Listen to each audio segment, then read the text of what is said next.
आवाज महाराष्ट्राचा। नमस्कार, मी सुद्धा संध्या लाईव्ह मध्ये आपल्या सगळ्यांचं स्वागत। मे महिन्याच्या सुरुवातीलाच महागाईचा आणखी एक झटका बसलाय।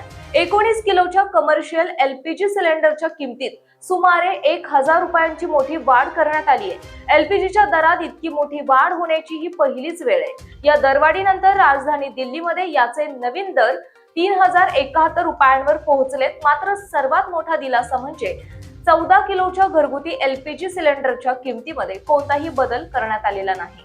जानेवारी पासून कमर्शियल गॅस सिलेंडरच्या किमती सातत्याने वाढत आहेत। यावर्षी आतापर्यंत कमर्शियल सिलेंडरचे दर सुमारे 1500 रुपयांनी वाढलेत। जानेवारी मध्ये 111 रुपये, फेब्रुवारीत 49 रुपये आणि मार्च मध्ये एकूण 144 रुपयांची वाढ झाली।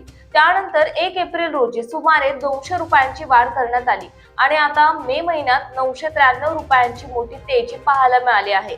इंडियन ऑइलच्या आकडेवारीनुसार दिल्लीमध्ये 1 डिसेंबर 2025 रोजी कमर्शियल सिलेंडरची किंमत केवळ 1580.50 रुपये होती। घरगुती सिलेंडर बद्दल बोलायचं झालं तर सामान्य कुटुंबांसाठी दिलासादायक बातमी आहे की 14.2 किलोच्या घरगुती एलपीजी सिलेंडरच्या किमतीत आज 1 मे रोजी कोणताही बदल करण्यात आलेला नाहीये। सुमारे 33 कोटी ग्राहक अजूनही गेल्या महिन्यातील जुन्या दरांवरच घरगुती सिलेंडर घेऊ शकतील। यामुळे आंतरराष्ट्रीय किमतींमधील चढ उताराचा थेट परिणाम सामान्य कुटुंबावर होणार नाही। या वर्षाचा विचार केला तर आतापर्यंत घरगुती सिलेंडरच्या किमती केवळ 60 रुपयांनी वाढल्यात।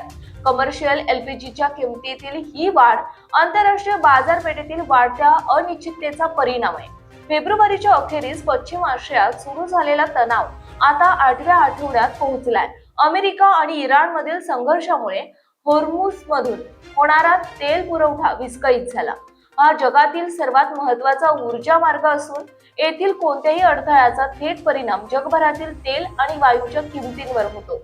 ताज्या आणि महत्त्वपूर्ण बातम्या पाहण्यासाठी आजच आमच्या संध्या लाईव्ह न्यूज चॅनलला YouTube वर सबस्क्राइब करा आणि बेल आयकॉन प्रेस करा।